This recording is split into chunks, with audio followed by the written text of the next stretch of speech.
महाराष्ट्र प्रदेश Congress committee के अध्यक्ष,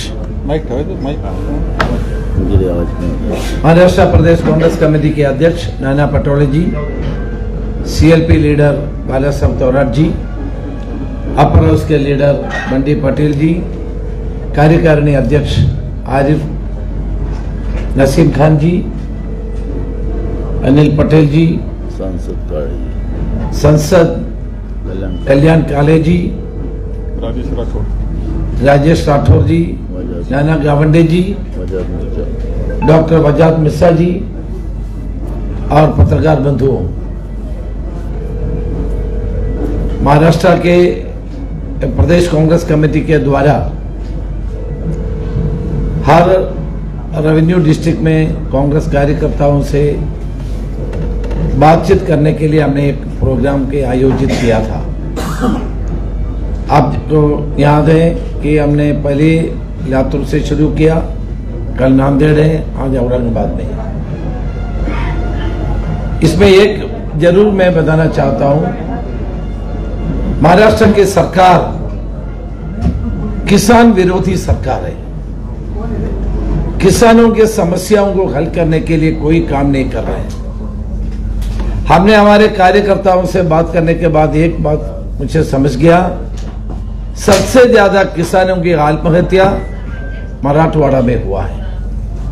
खास तौर से बीड डिस्ट्रिक्ट में सबसे ज्यादा आत्महत्या हुआ है।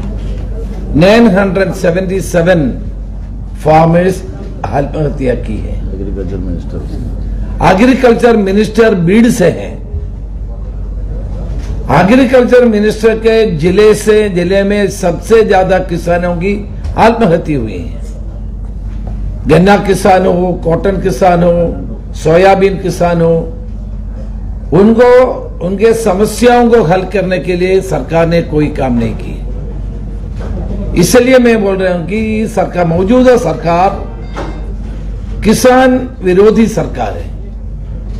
उन्होंने बड़े बड़े वायदा दिए थे, लेकिन ये वादे पूरा नहीं किए।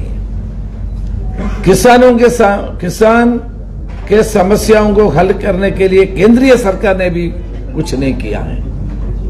नरेंद्र मोदी ने 3 लेजिस्लेशन लाया था पार्लियामेंट में। किसानों के आंदोलन की वजह से तीनों को वापस करना पड़ा। अभी भी किसानों की मोर्चा होते जा रहे हैं। केंद्रीय सरकार के द्वारा भी किसानों को कोई समाधान करने का, उनका समस्याओं को हल करने का कोई कदम नहीं है। तो केंद्रीय सरकार और प्रदेश सरकार पूरी तरह किसानों को भूल गया है। देखिए, केवल किसानों की बात नहीं है। कल हम लोग बहुत सारे युवा लोग हम लोगों से मिले। अनएम्प्लॉयमेंट सबसे ज्यादा होते जा रहे महाराष्ट्र में। महाराष्ट्र में आजकल कोई नया कारखाना नहीं खोल रहे हैं, कोई पद्धति नहीं है। नौजवान कहां जाएंगे? हमारे जमाने में गुजरात में भेजते हैं। सारे जो भी हमारे कांग्रेस के जमाने में हो रहे थे, सब गुजरात के ओर लेके जा रहे हैं। महाराष्ट्र का उपेक्षित होते जा रहे हैं। किसके लिए? गुजरात के लिए। इंडिया के फाइनेंशियल कैपिटल है मुंबई, इंडिया की फाइनेंशियल कैपिटल है महाराष्ट्र। लेकिन महाराष्ट्र की भलाई के लिए, इसमें प्रदेश की प्रगति के लिए केंद्रीय सरकार और प्रदेश की सरकार ने कोई काम नहीं कर रहे। जहां भी कुछ होना था वो भी नहीं हो रहे। और जो नए पूंजी लगाने की बात आते तो वो पूंजी पूरा गुजरात में हो रहे हैं। मुझे पता नहीं है महाराष्ट्र को क्यों इसे उपेक्षित कर रहे हैं। इसलिए महाराष्ट्र की जनता इसके बारे में बड़ा चिंतित है। सरकार इसके बारे में कोई समाधान नहीं दे रहे हैं। लेकिन सरकार अभी जो पुराना योजना है उसको दोबारा चुनाव की वजह से बताना चाहते हैं लोगों के सामने। जो नया लोग जो योजना चालू करते हैं केवल चुनाव की वजह से है। उनके कोई सिंसियरिटी नहीं है और लागू करने के लिए कोई प्लान नहीं है, कुछ भी नहीं है। लोकसभा के चुनाव में जो हार पाया उसके वजह से उन्होंने लोगों को गुमराह करने के लिए नया नया योजना के बारे में बताते हैं। मैं स्पष्ट करना चाहता हूं, ये नया वादा से कुछ नहीं होने वाले हैं। महाराष्ट्र के जनता सत्ता बदलने के लिए तैयार बैठे हैं। लोगों की भावना महा विकास आघाड़ी के पक्ष में है। ये हमने अभी 2 हमारे रेवेन्यू डिस्ट्रिक्ट में जब गए थे, उनका भावना हम लोगों को मालूम हुआ है।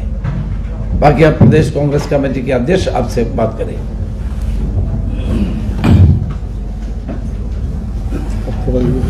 सर्वप्रथम मी लोकसभेच्या निवडणुकीच्या नंतर आणि एकदा ज्यावेळेस दुष्काळ आपल्या परिस्थिती निर्माण झाली होती आणि आपल्या इथल्या मोसंबीच्या बागा, डाळिंबांच्या बागा या सगळ्या उद्ध्वस्त झालेल्या होत्या, त्या काळात आपली भेट झाली होती। पण आता एका मोठ्या काळाच्या नंतर आपण भेटतोय, म्हणून सुरुवातीलाच आपलं मनापासून स्वागत। महाराष्ट्र सरकार हे संपूर्ण नापास झालेले सरकार आहे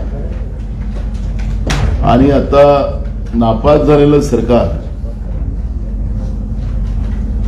ज्याप्रमाणे 2019 मध्ये देवेंद्र फडणवीसांनी खोटे आश्वासन देऊन, मग त्याच्यामध्ये पोलीस पाटील असेल, त्याच्यामध्ये होमगार्ड असेल, आमचे शिक्षकांचे त्यांना कायम अनुदानित शाळांना, कायम विनाअनुदानित शाळांना अनुदानित करण्याचा इश्यू असेल, शिक्षकांना जुनी पेन्शनचा इश्यू असेल, असे अनेक प्रश्न घेऊन 2019 मध्ये कॅबिनेटमध्ये खोट्या पद्धतीनं कॅबिनेटमध्ये दाखवून की आम्ही तुम्हाला मदत करतोय अशा पद्धतीचं चित्र त्यांनी निर्माण केलेलं होतं आणि त्या आधारावर 2019 मध्ये या महायुतीने मतदान घेतलेलं होतं। आमचं जेव्हा सरकार आलं त्या सरकारमध्ये जेव्हा पोलीस पाटलांच्या त्यांच्या मानधनाचा प्रश्न असेल, होमगार्डांच्या मानधनाचा प्रश्न असेल, शिक्षकांचे प्रश्न असतील, या सगळ्या प्रश्नावर सरकारने कुठलंही बजेट प्रोविजन न करता त्यांनी कॅबिनेटमध्ये सुद्धा खोटं बोलण्याचं पाप या फडणवीसच्या सरकारने आणि आताच्या महायुतीच्या सरकारने त्या काळात केलेलं होतं।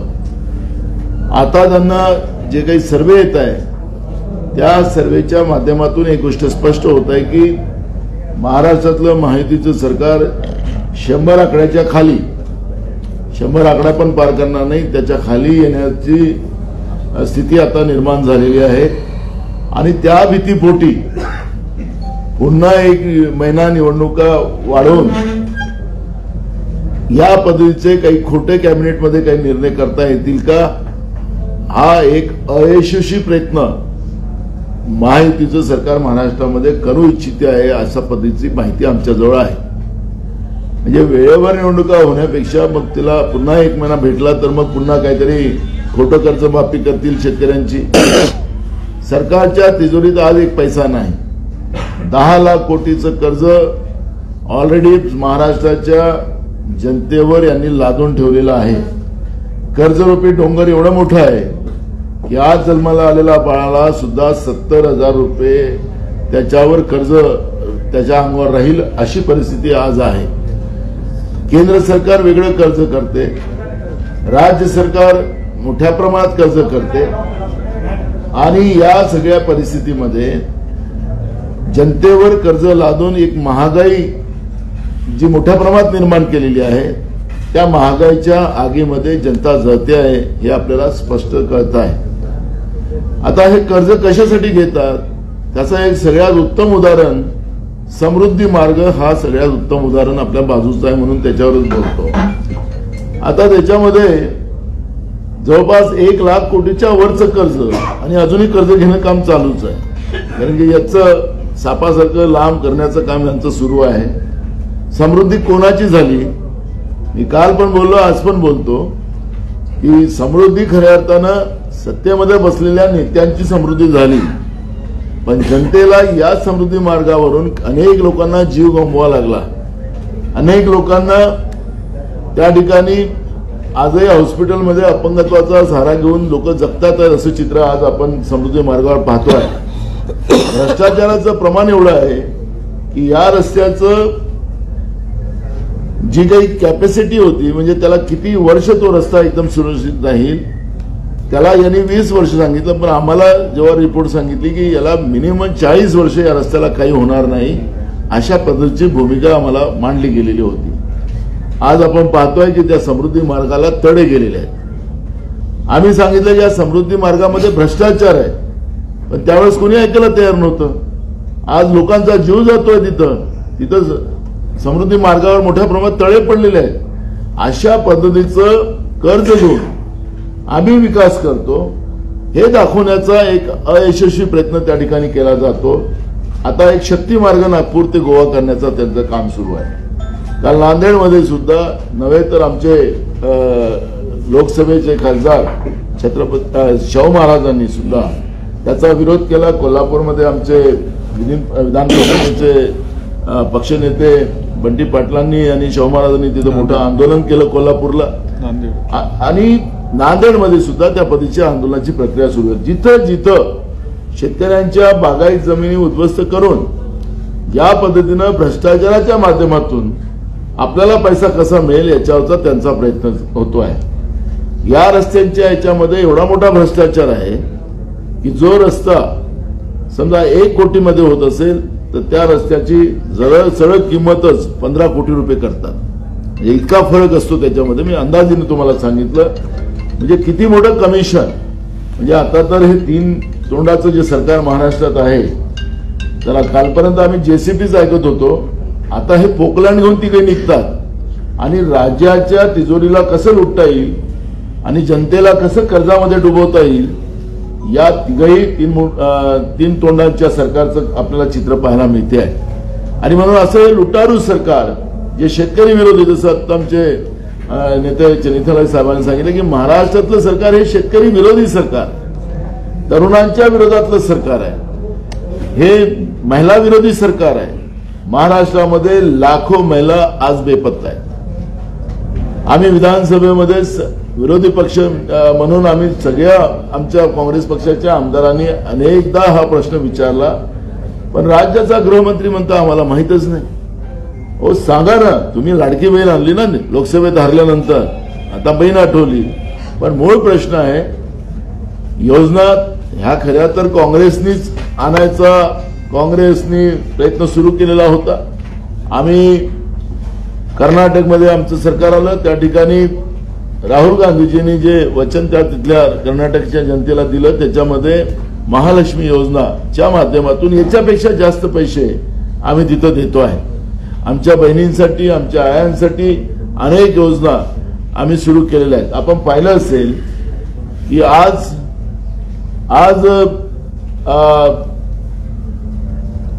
या योजनेमध्ये, कारण की आमच्या ज्या 5 गॅरंटी आम्ही दिलेल्या होत्या त्या 5 गॅरंटी आणि 25 मुद्दे होते, त्याच्यातले मुद्दे हे लोक चोरून आपली शाख वाचवण्याचा प्रयत्न करायला निघालेले आहेत. हे मनापासून कोणीच करत नाही.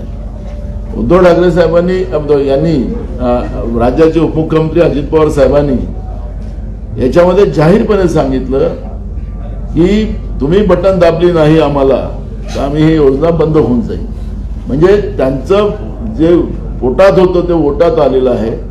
स्वार्थासाठी आणि खुर्ची लाडकी ही योजना ते राबवत आहेत या लाडकी बहीणच्या माध्यमातून. आम्ही तुम्हाला सांगतो की आमचं सरकार महाराष्ट्रामध्ये बिलकुल येणार.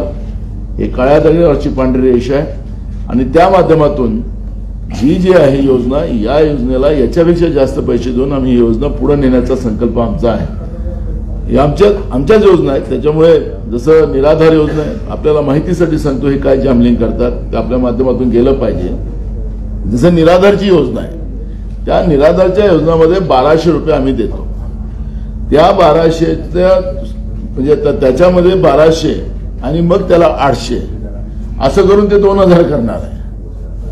समजलं का तुम्हाला? त्याचं तुम्ही जी आर वाचून घ्या. आता ही निराधार योजना ही काँग्रेसचीच आहे, ही काही यायची तर नाही आहे. यांना एवढं निराधारांच्या बद्दल किंवा गरीब महिलांबद्दलची काळजी असते तर यांनी मोदीजींनी चालवली असते ना देशामध्ये योजना. 9 महिन्यापासून पैसे मिळालेले निराधार योजनेचे.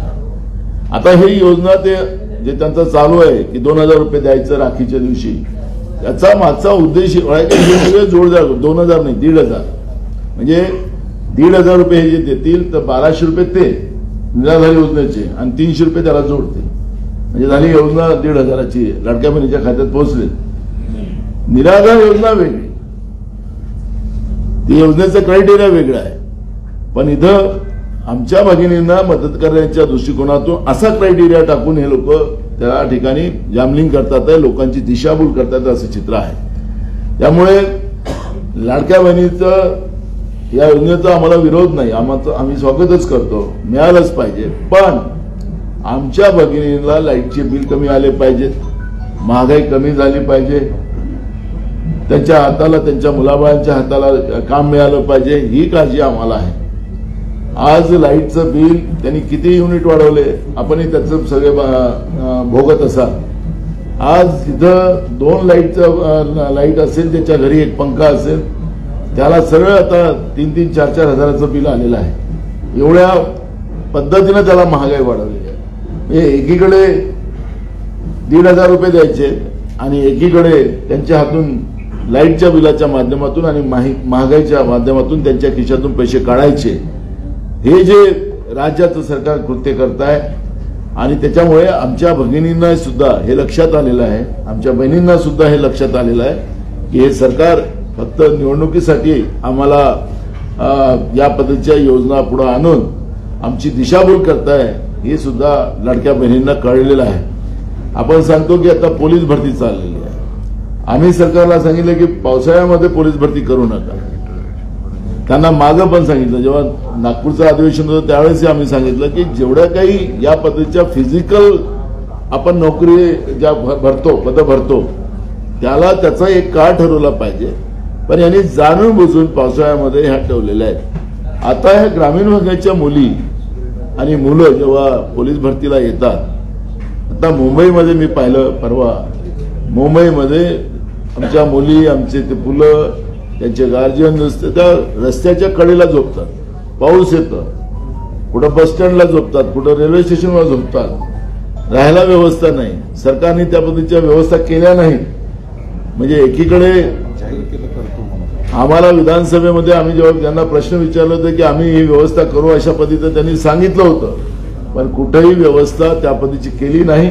ते आपण सगळे चित्र पाहताय. आम्ही काही आरोप नाही करत, ही वस्तुस्थिती आपल्याला म्हणतोय. आणि म्हणून हे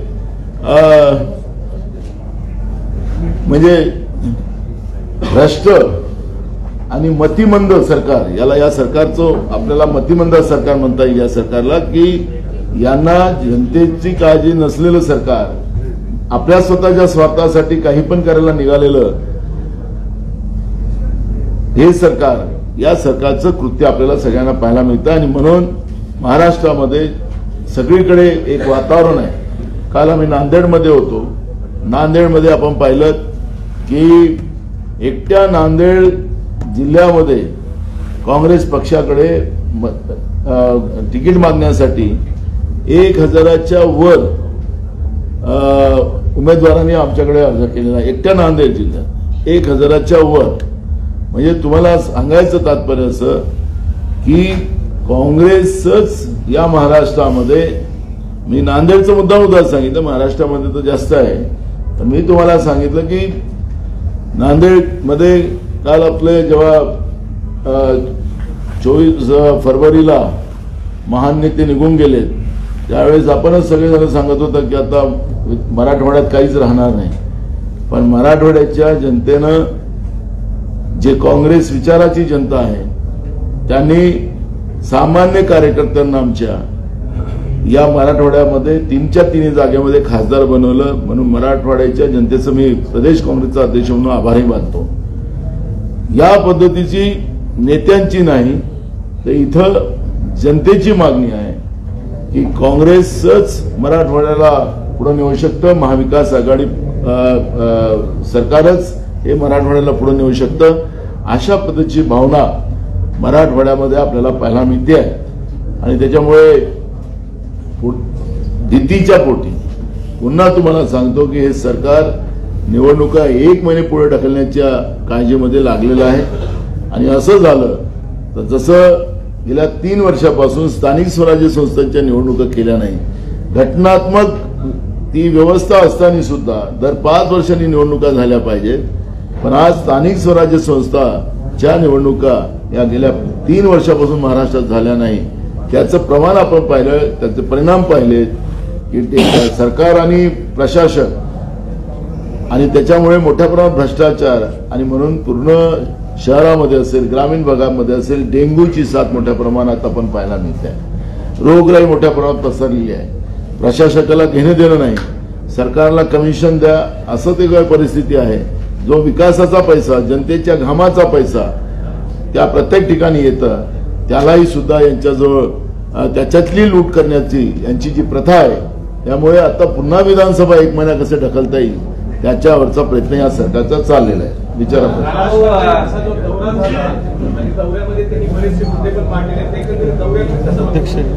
कोणाचे आम्ही कुठली प्रतिक्रिया देत नाही त्याच्यावर. मराठी करून आम्ही 288 जागा आम्ही महाविकास आघाडी म्हणून लढतो आहे. त्याच्यामुळे ते सांगितलं ना, आम्ही वेगळं काही सांगत नाही. 288 सांगितलं ना. काय म्हटलं तुम्हाला, आम्ही 288 जागा लढतो. महाविकास आघाडी म्हणून लढतोय आम्ही. काँग्रेसने राज्यात उमेदवारांची निवड सुरू केली का? बिलकुल झाले. आता फॉर्म आले. लास्ट डेट होती 10 तारखेला. 12 पासून आता आजपासून आम्ही सर्वे पण चालू करतोय प्रत्येक विधानसभेचा आलेल्या उमेदवारांचा. आणि मग त्याच्यातून 1 महिन्यामध्ये म्हणजे आमचा प्रयत्न आहे की आता मी तुम्हाला सांगितलं 1 महिना पुन्हा निवडणूक पुढे ढकलली गेली अजून ते सगळे प्रॉब्लेम आहे. पण 15 दिवसाच्या आत जसं लोकसभेला आम्ही निर्णय घेतले होते तसं आमचा प्रयत्न आहे की 15 दिवसाच्या आत आमच्या उमेदवाराची घोषणा आम्ही करू. उमेदवारी मागण्यासाठी तुमच्याकडे प्रचंड ओघ आहे असं तुम्ही म्हणाले.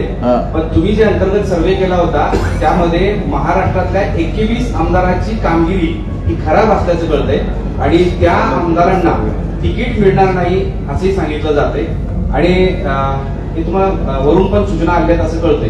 काय त्याच्याबद्दल अजून आमदारांच्या बाबतचं जे आहे आता आमचा सर्वे मी तुम्हाला सांगितलं की आता मतदारसंघानिहाय सर्वे आमचा चालू होत आहे उद्यापासून. त्याच्यामध्ये असं कुठलाही अजून आमदारांच्या बद्दलचा रिपोर्ट आलेला नाही. आता आम्ही जो सर्वे करू त्याच्यामध्ये जो रिपोर्ट येईल आणि जिथं आमचा आमदार तिथं कमी पडत असेल तर तिथं नवीन चेहऱ्याला तिकीट दिले जाईल. महाविकास आघाडी निवडणूक लढवतो सांगताय तुम्ही, महाविकास आघाडी म्हणून निवडणूक लढवतो असं सांगताय आणि दुसरीकडे संजय राऊत महाविकास आघाडीचा चेहरा मुख्यमंत्री पदाचा उद्धव ठाकरे आहे असं सांगताय. मला असं वाटतं नाही मी त्यांचं बाळूमामा यांनी असं सांगितलंय की उद्धव अरे एवढं उत्तर येऊ दे ना. मुख्यमंत्री तुमचे खासदार म्हणतात. मी आपल्याला सांगतो, मी असो, शरद पवार साहेब असतील किंवा उद्धव ठाकरे साहेब असतील यांनी असं वक्तव्य केलं असेल तर असं दाखवा. नाना पटोले असेल, बाळासाहेब थोरात असतील किंवा शरद पवार साहेब असतील किंवा उद्धव ठाकरे साहेब असतील, ऐका ना माझं, मी तुम्हाला साधं सांगतो. तर यांनी सांगितलं असेल की आम्ही मुख्यमंत्री होतो असं सांगितलं असेल तर असं कुठं रेकॉर्डला असेल दाखवा.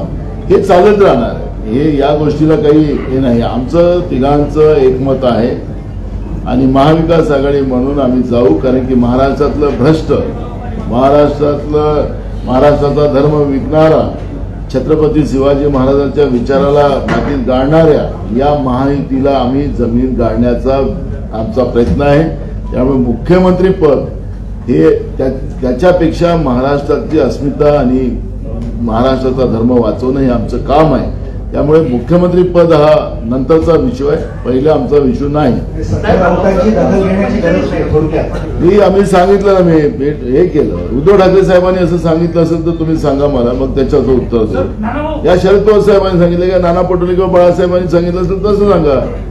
जेव्हा आम्ही कुणीच बोललो नाही याच्या विषयावर, आम्ही महाविकास आघाडी म्हणतोय, तर तुम्ही कशाला प्रश्न करा? जनतेच्या प्रश्नापेक्षा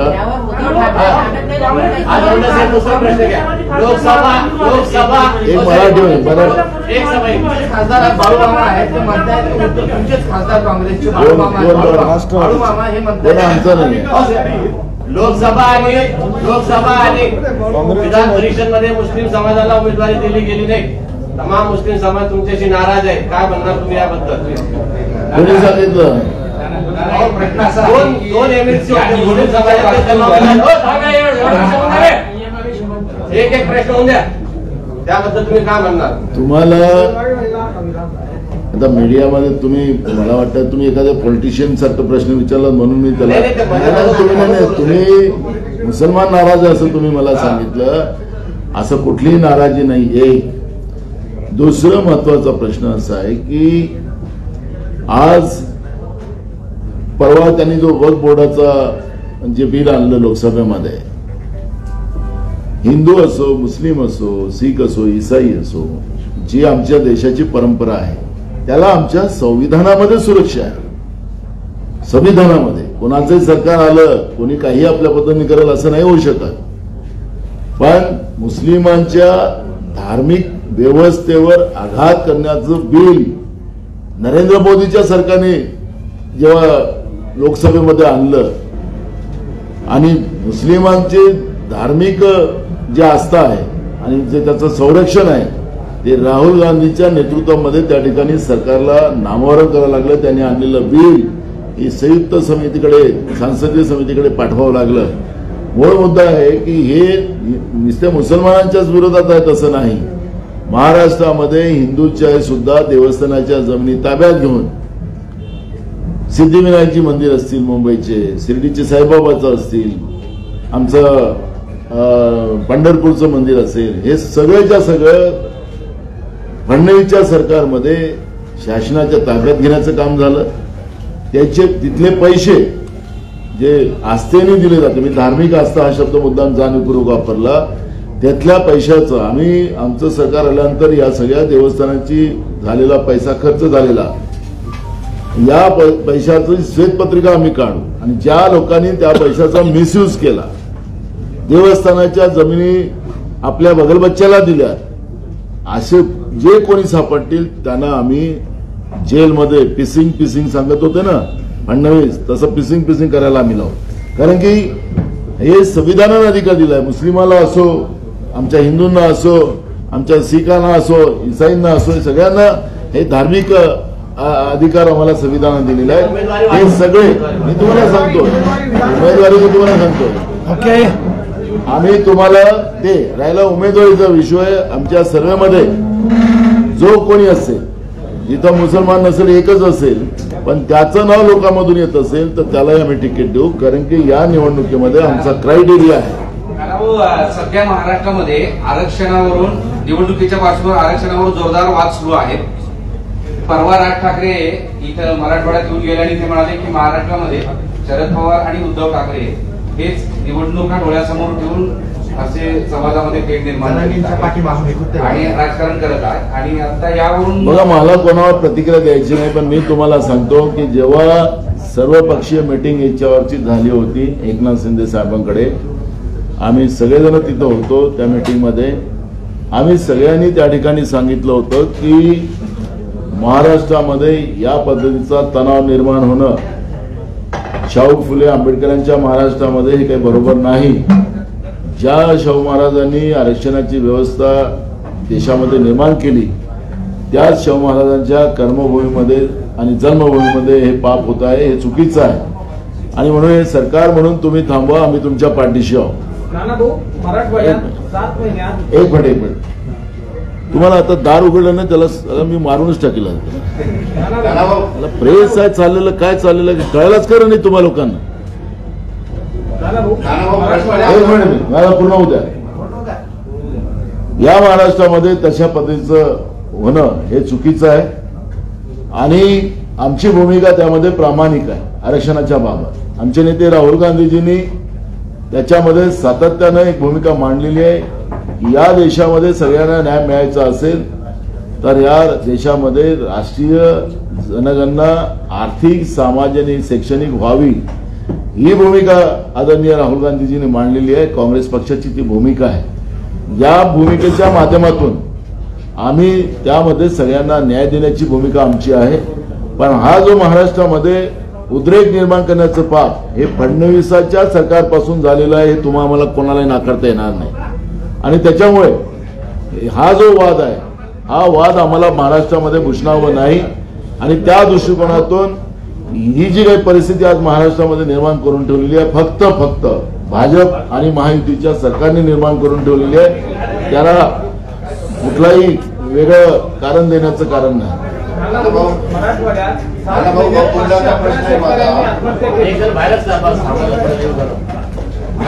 वक्फ बोर्डाचा प्रश्न आहे.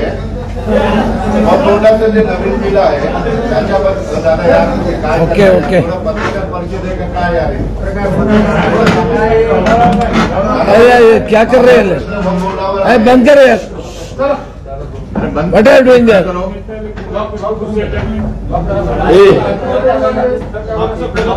एक जण बाहेर राहा. तुम्ही नेता युवक काँग्रेस, तुम्ही एक जण बाहेर राहा. जगन्नाथ, तुम्ही बाहेर थांबा. चालू करा आणि पुढचं बंद करा. तुम्ही समजून सांगायला बाहेर थांबा. मी आता भूमिका आपली मांडलेली. मात्र अजित पवार आता मालेगावात गेले असतात, त्यांनी असं म्हटलेलं आहे की केंद्राच्या असू दे का राज्याच्या असू दे, कुठल्याही धर्माच्या मंदिराच्या बाबतीत असं बिल आलं तर आम्ही जग जाहीर त्याला विरोध करू, अन्याय होऊ देणार. हे निवडणुकीच्या तोंडावरचं वक्तव्य वाटतं. तुम्हाला एक गोष्ट लक्षात घ्या, इथं तिघांना 3 कामं दिलेली आहेत फडणवीस साहेबांनी, म्हणजे ह्या दोघांना. आखरी कोण कंट्रोलर आहे हे तर आपल्याला सगळ्यांना माहिती आहे. त्याच्यामुळे काम दिलेलं आहे. एक वेगळं काम करतो, एक वेगळं काम करतो. सगळ्यांना सांभाळा. आम्ही एक आता कोणाचे कोणते कोणते चेहरे आहेत आपल्या लक्षात येतातच. त्यामुळे ह्या थोतांडला कोण ऐकणार? माणूस ज्याच्यासोबत बसलेला आहे, तुम्ही बसलेला आहात, त्या विचाराशी तुम्ही आपल्याला समर्पित केलेला आहे आणि सत्तेमध्ये आहात. तुम्हाला ही लाईन घेता येणार नाही ना.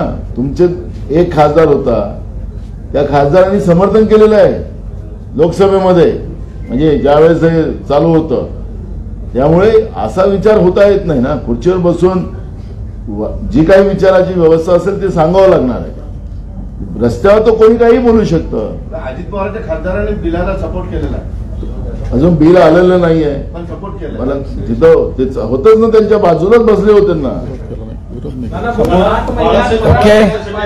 शेतकऱ्यांनी आत्महत्या केल्या, अजून त्यांना युती सरकारने मदत केली नाही. सरकार नवीन घोषणा करताय वेगळ्या, पण मदत करत नाही. सरकार शेतविरोधी आहे. बिलकुल आहे. मी मगाशी सांगताना तुम्हाला सांगितलं की आपल्या फळबागा सगळ्या उद्ध्वस्त आहे. मी स्वतः त्या ठिकाणी बागांवर गेलो. अजूनपर्यंत सरकारने मदत केली नाही. मागचं 2 वर्षाच्या पहिलेचं झालं नुकसानाची भरपाई केली नाही. आताचं पण भरपाई करत नाही. आणि सरकार घोषणावर घोषणा करते. आणि एकनाथ शिंदे इकडे येतात आणि विधानसभेत सांगतात की आम्ही शेतकऱ्यांच्या पाठीशी उभे आहोत. अहो, उभा आहे काय? फक्त पैशाची घोषणा करतात, पैसेच नाही. शेतकऱ्यांना पैसे मिळाले नाहीत हे म्हणतात की आम्ही पैसे दिलेत आणि खोटे आकडे सांगतात. मी त्यांना विचारलं आम्ही सरकारला की तुम्ही सांगा की मग आत्महत्या का वाढतात? त्याचं उत्तर सरकारजवळ नाही. अशा परिस्थितीमध्ये आपल्याला महाराष्ट्रातली सगळी जनता या सरकारच्या विरोधात उभी आहे. त्यांच्या विरोधात प्रचंड चीड आहे आणि त्याच्यामुळे निवडणुका पुढे ढकलण्याचा सरकारचा प्रयत्न सुरू झालेला आहे. थँक्यू. एक बॅनर वाचण्यात आलं. त्या बॅनरवरती असं लिहिलं होतं की आता वारं सुटलंय जोरात, हवी मुख्यमंत्री बाळासाहेब थोरात.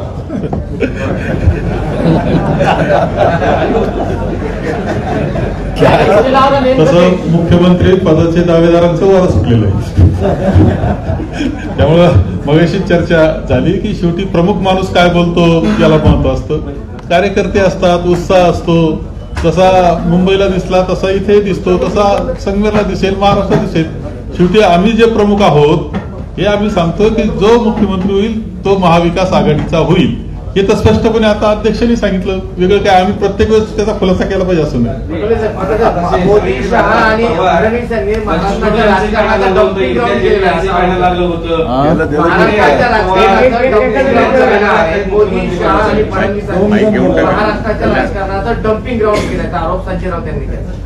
आहेच ना, डम्पिंग ग्राउंड झालंच आहे. दुर्गंधी सुटायला लागली कारण विचाराचं महाराष्ट्रातला विचार जो शाहू फुले आंबेडकरांचा होता तोच विचारच या सरकारने संपवलेला आहे. हा द्वेष एकमेकाच्या बद्दलचा आम्ही पाहतोय समाजामध्ये, हा महाराष्ट्रात कधी नव्हता. म्हणून विरोधी पक्षनेत्यांनी म्हटलं की त्याचा आता वास दुर्गंधी यायला सुरू झालेली आहे. तर हे खरी आहे. आखरी महाराष्ट्राने कधीच पाहिलं नाही हो. आपण एवढे वर्ष या महाराष्ट्राच्या भूमीवर जन्माला आल्यानंतर आम्हाला वाटत होतं की आपण सगळ्या सुखी कुठं काय व्हायचं होईल, पण महाराष्ट्रामध्ये या पद्धतीचा धर्मात जातीत तणाव होणार नाही. पण हे पहिल्यांदा महाराष्ट्रामध्ये होत आहे. त्यामुळे डम्पिंग ग्राउंड नाही, त्याला दुर्गंधी सुरू झालेली आता. चलिए यार मीटिंग है प्लीज. चले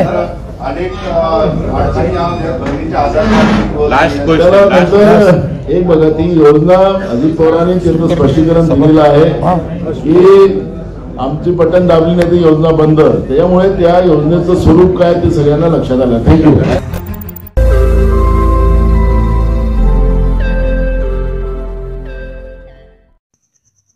रोज नई खबरों को देखने के लिए हमारे औरंगाबाद समाचार चैनल को सब्सक्राइब कीजिए और नोटिफिकेशन पाने के लिए हमारे बेल आइकन को दबाइए ताकि हर खबर की नोटिफिकेशन आपको मिलती रहे.